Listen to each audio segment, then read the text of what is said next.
Masih di buku Alkemis guys, kita akan melanjutkan episode selanjutnya. Perempuan tua itu membawa si anak lelaki ke ruangan di bagian belakang rumahnya. Ruangan itu dipisahkan oleh tirai manik-manik berwarna-warni dari ruang tamunya. Perabot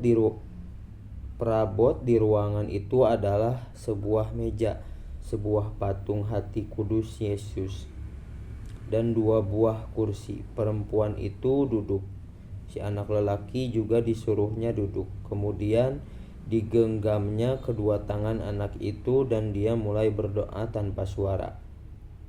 Kedengarannya seperti doa seorang gipsi. Si anak lelaki pernah punya pengalaman di jalan dengan orang-orang gipsi. Mereka juga pengelana, tapi mereka tidak punya kawanan domba. Kata orang-orang gipsi suka menipu. Konon mereka juga punya perjanjian dengan setan. Mereka suka menculik anak-anak yang kemudian dibawa ke tenda-tenda misterius mereka untuk dijadikan budak. Ketika masih kecil, si anak lelaki suka ketakutan setengah mati kalau ditangkap oleh orang-orang gipsi. Rasa takut ini kembali menyergapnya ketika perempuan tua itu menggenggam kedua tangannya. Tapi dia punya hati kudus Yesus di sana, pikir si anak. Mencoba menenangkan dirinya sendiri, dia tidak ingin tangannya mulai gemeteran sehingga perempuan tua itu tahu dia ketakutan. Dalam hati dia memanjatkan doa Bapa kami. Menarik sekali, kata perempuan itu tanpa melepaskan tatapannya dari kedua tangan si anak. Kemudian dia terdiam. Anak itu menjadi gugup, kedua tangannya mulai gemetar dan perempuan itu bisa merasakannya. Si anak cepat-cepat menarik kedua tangannya. Aku kemari bukan untuk meminta garis-garis tanganku. Garis-garis tanganku dibaca, katanya. Belum apa-apa dia menyesal sudah datang kemari. Sesaat dia berniat membayar saja, perempuan itu lalu pergi tanpa minta diberitahu apa-apa. Dia merasa telah berlebihan menganggap penting mimpinya yang berulang itu. Kau datang kemari karena ingin tahu arti mimpi-mimpimu itu, kata si perempuan tua. Mimpi-mimpi adalah bahasa Tuhan. Kalau Tuhan berbicara dalam bahasa kita, aku dapat menafsirkan apa yang dikatakannya, tapi bahasa apapun yang digunakan, aku akan minta bayaran untuk jasaku ini. Tipuan lagi, pikir si anak, tapi dia memutuskan untuk mengambil resiko tersebut. Gembala selalu mengambil resiko dengan serigala dan musim kemarau. Itulah yang membuat kehidupan gembala jadi menarik. Aku sudah 2 kali mendapatkan mimpi yang sama, kata si anak. Dalam mimpiku, aku ada di padang bersama domba-dombaku. Tahu-tahu muncul seorang anak kecil dan dia mulai bermain-main dengan binatang-binatangku. Aku tidak suka kalau ada yang berbuat begitu, sebab domba-domba itu takut pada orang asing. Tapi anak-anak selalu bisa mengajak mereka bermain tanpa mereka jadi takut. Entah kenapa aku tidak tahu bagaimana binatang bisa tahu umur manusia. Ceritakan lebih banyak tentang mimpimu, kata perempuan itu. Aku mesti meneruskan memasak dan berhubung uangmu tidak banyak, aku tidak bisa memberitahu banyak waktu. Anak itu masih terus bermain-main dengan domba-dombaku selama beberapa waktu. Si anak lelaki melanjutkannya agak kesal. Lalu tiba-tiba anak itu meraih kedua tanganku dan memindahkanku ke piramida-piramida Mesir. Dia diam sejenak untuk melihat apakah perempuan tua itu tahu tentang piramida-piramida Mesir, tapi perempuan itu tidak mengatakan apa-apa. Kemudian piramida-piramida Mesir itu si anak sengaja mengucapkan keempat kata terakhir perlahan-lahan, supaya perempuan tua itu mengerti. Anak itu berkata kepadaku, kalau kau datang kemari, kau akan menemukan harta karun. Tapi ketika dia hendak menunjukkan lokasi persisnya padaku, aku terbangun, begitulah berturut-turut. Sesaat perempuan itu terdiam. Kemudian diraihnya kembali kedua tangan anak itu, dipelajari dengan seksama. Aku tidak akan meminta bayaran apa-apa darimu, katanya. Tapi aku meminta 1/10 bagian dari harta karun itu kalau kau menemukannya. Anak itu tertawa karena bahagia. Dia dapat menghemat uangnya yang tidak seberapa itu karena mimpi tentang harta karun. Kalau begitu, tafsirkanlah mimpiku, katanya. Pertama-tama berjanjilah padaku, berjanjilah kau akan memberikanku 1/10 dari harta karun itu sebagian imbalan untuk hal yang akan kusampaikan padamu. Anak itu berjanji. Perempuan itu meminta berjanji lagi sambil menatap patung hati kudus Yesus. Mimpimu itu dalam bahasa dunia, katanya, aku bisa menafsirkannya, tapi tafsirannya sulit sekali. Itu sebabnya aku merasa layak mendapatkan sedikit dari harta yang kau temukan. Beginilah tafsiranku. Kau harus pergi ke piramida di Mesir itu. Aku belum pernah mendengarnya tentangnya. Tapi andai seorang anak menunjukkan padamu, berarti mereka ada. Di sana kau akan menemukan harta karun yang bakal membuatmu kaya raya. Anak itu terkejut kemudian kesal. Kalau cuma begini tafsirannya, dia tidak pernah meminta bantuan perempuan tua itu. Tapi kemudian dia ingat bahwa dia tidak pernah membayar sepeser pun. Aku tidak perlu buang-buang waktu cuma untuk ini, katanya. Sudah kukatakan mimpimu sulit dalam hidup ini. Justru hal-hal sederhanalah yang paling luar biasa. Hanya orang-orang bijak yang dapat memahaminya. Berhubung aku bukan orang bijak, aku mesti belajar keterampilan lain. Misalnya membaca garis tangan. Lalu bagaimana aku bisa sampai ke Mesir? Aku cuma bisa menafsirkan mimpi. Aku tidak tahu cara mewujudkannya. Karena itulah aku mesti hidup dari pemberian anak-anak perempuanku. Bagaimana kalau aku tidak pernah sampai ke Mesir? Berarti aku tidak mendapatkan bayaran, dan ini bukan baru pertama kali terjadi. Lalu perempuan itu menyuruh si anak pergi. Katanya dia sudah terlalu banyak membuang-buang waktu untuk anak itu. Si anak merasa kecewa. Dia memutuskan tidak akan percaya lagi pada mimpi. Dia ingat ada beberapa hal yang mesti dibereskannya. Dia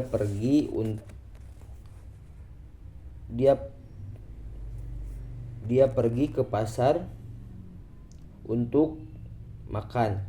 Dia menukar bukunya dengan yang lebih tebal, dan dia menemukan bangku panjang di alun-alun untuk duduk mencicipi anggur yang baru dibelinya. Hari ini panas, dan anggur yang diminumnya terasa menyegarkan. Domba-dombanya ada di gerbang-gerbang kota.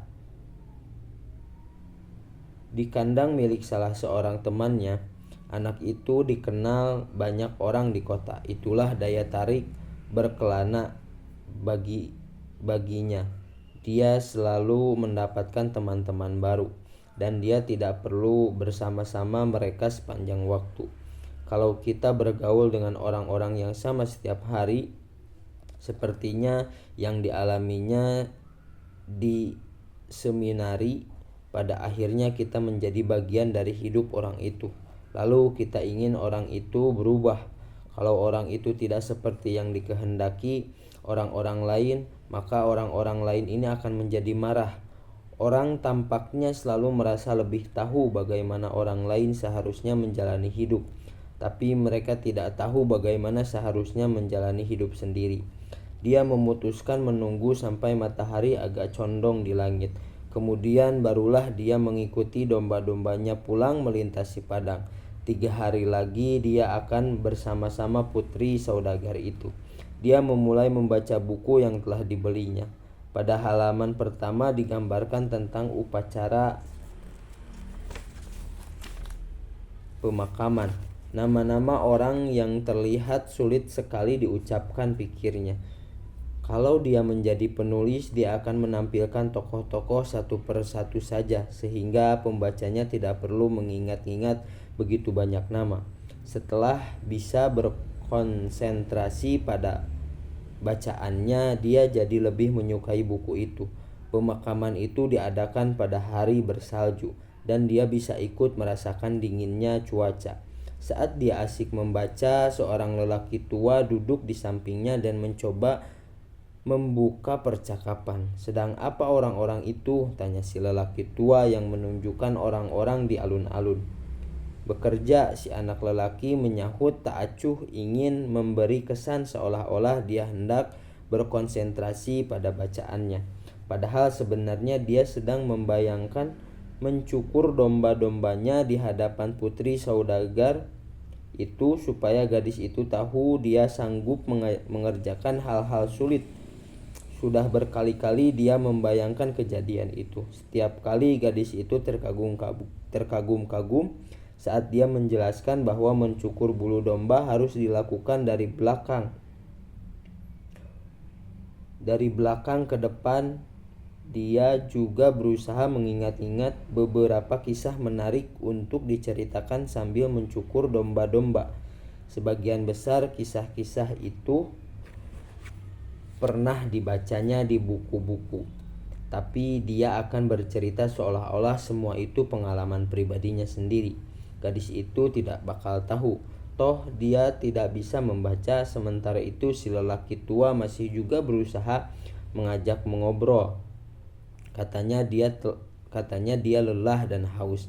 Jadi bolehkah dia mencicipi sedikit anggur anak itu? Si anak menyodorkan botolnya dan berharap laki-laki tua itu tidak mengusiknya lagi. Akan tetapi orang tua itu ingin ngobrol. Dia bertanya, "Buku apa yang sedang dibaca anak itu?" Si anak tergoda untuk bertindak kasar dan pindah bangku lain. Tapi oleh ayahnya dia diajari menghormati orang-orang yang lebih tua.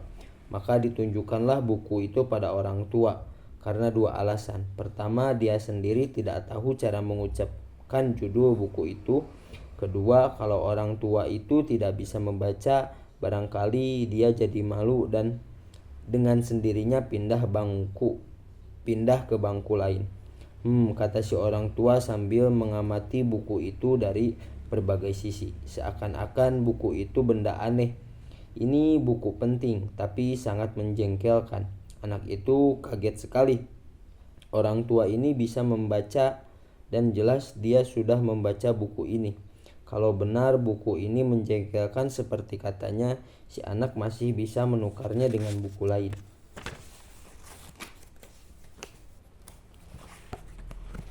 Isi buku ini sama dengan isi hampir semua buku lain di dunia. Orang tua itu melanjutkan, dalam buku ini digambarkan ketidakmampuan orang memilih takdir mereka sendiri. Dan pada akhirnya dikatakan bahwa setiap orang percaya akan dusta terbesar di dunia. "Apakah gerangan dusta terbesar di dunia?" tanya si anak lelaki. Dia benar-benar terkejut. "Beginilah dusta terbesar itu, bahwa pada satu titik dalam hidup kita kehilangan kendali atas apa yang terjadi pada kita, dan hidup kita jadi dikendalikan oleh nasib. Demikianlah dusta terbesar itu." "Itu tidak pernah terjadi padaku," kata si anak lelaki. Orang tuaku ingin aku menjadi pastor, tapi aku memutuskan untuk menjadi gembala." Begitu jauh lebih baik," kata si orang tua, "sebab kau memang suka berkelana." "Dia tahu pikiranku," kata si anak dalam hati. Sementara itu si orang tua membolak-balik buku tersebut. Kelihatannya tidak berniat mengembalikannya. Si anak baru menyadari pakaian orang tua itu aneh. Dia seperti orang Arab. Bukannya tidak biasa di daerah tersebut. Afrika hanya beberapa jam perjalanan jauh dari Tarifa. Tinggal menyeberangi selat-selat sempit dan perahu. Orang Arab sering kelihatan di kota itu, berbelanja dan melafalkan doa-doa aneh mereka beberapa kali sehari. "Dari mana asal Anda?" tanya anak lelaki. dari banyak tempat. Tidak ada orang yang berasal dari banyak tempat, kata si anak. Aku seorang pengembala dan aku sudah menjelajahi banyak tempat, tapi asalku hanya dari satu tempat, kota di dekat sebuah kastil kuno. Di sanalah aku dilahirkan. Kalau begitu kita anggap saja aku lahir di Salem. Si anak tidak tahu di mana kota Salem itu, tapi dia tidak mau bertanya, takut kelihatan bodoh. Sesaat dia memandangi orang-orang di alun-alun itu. Mereka berlalu lalang, semuanya tampak sangat sibuk. Jadi, seperti apa kota Salem? Tanyanya, mencoba menggorek sedikit petunjuk. Seperti yang dulu-dulu juga. Belum ada petunjuk, tapi dia tahu kota Salem ini tidak berbeda di Andalusia. Kalau ya, dia pasti sudah mendengarnya. Apa pekerjaan Anda di Salem? Desaknya. Apa pekerjaanku di Salem? Orang tua itu tertawa. Aku Raja Salem. Orang memang suka berbicara yang tidak-tidak, pikir si anak. Kadang-kadang lebih enak bersama dengan domba-domba yang tidak pernah mengatakan apa-apa. Dan lebih enak lagi sendirian saja bersama buku-buku. Buku-buku memaparkan cerita yang luar biasa saat kita ingin mendengarnya. Sementara itu orang-orang suka membicarakan hal-hal yang aneh, sampai-sampai kita tidak tahu bagaimana mestinya meneruskan percakapan. Namaku Melkisedek, kata orang tua itu. Berapa banyak domba-dombamu? Cukup banyak, sahut si anak. Rupanya laki-laki tua ini ingin tahu lebih banyak tentang kehidupannya. Kalau begitu kita punya masalah. Aku tidak bisa menolongmu kalau kau merasa sudah punya cukup banyak domba. Anak itu mulai jengkel. Bukankah dia tidak meminta bantuan? Justru orang inilah yang tadi minta diberi sedikit anggur, kemudian mengajak mengobrol. Kembalikan bukuku, kata si anak. Aku mesti mengumpulkan domba-dombaku lalu meneruskan perjalanan. Beri aku 1/10 dari domba-dombamu, kata si anak lelaki tua. Kata si anak laki-laki tua, dan akan ku beritahukan padamu cara menemukan harta karun itu. Anak itu teringat mimpinya dan sekonyong-konyong semua menjadi jelas.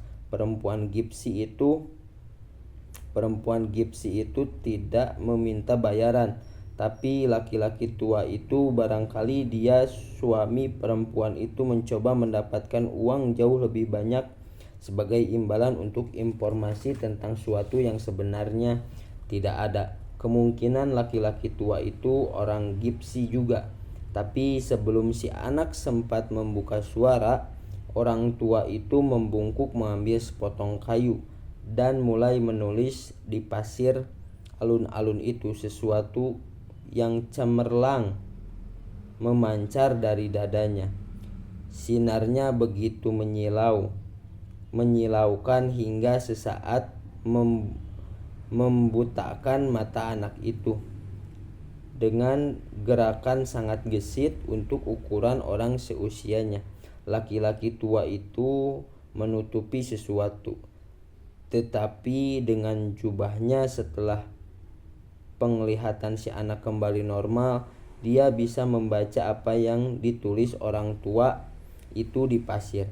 Di sana, di pasir alun-alun kota kecil itu, si anak membaca nama-nama ayah ibunya dan nama seminari tempat dia bersekolah dulu. Dia juga membaca nama putri saudagar itu, yang bahkan belum diketahuinya, serta hal-hal lain yang tidak pernah diceritakan pada siapapun. Aku Raja Salem, kata orang tua itu tadi. Mengapa raja mau berbicara dengan anak gembala? Tanya si anak dengan takjub bercampur malu. Karena beberapa alasan, tapi anggap saja yang paling penting karena kau telah berhasil menemukan takdirmu. Anak itu tidak mengerti apa yang dimaksud dengan takdir seseorang. Takdir adalah apa yang selalu ingin kau capai semua orang. ketika masih muda tahu takdir mereka. Takdir adalah apa yang selalu ingin kau capai semua orang. Ketika masih muda, tahu takdir mereka. Pada titik kehidupan itu segalanya jelas, segalanya mungkin. Mereka tidak takut bermimpi, mendambakan segala yang mereka inginkan terwujud dalam hidup mereka. Tapi dengan berlalunya waktu, ada daya misterius yang mulai meyakinkan mereka bahwa mustahil mereka bisa mewujudkan takdir itu. Si anak sama sekali tidak memahami ucapan orang tua itu, tapi dia ingin tahu apa yang dimaksud dengan daya misterius itu. Putri sang saudagar pasti terkesan kalau dia menceritakan hal itu.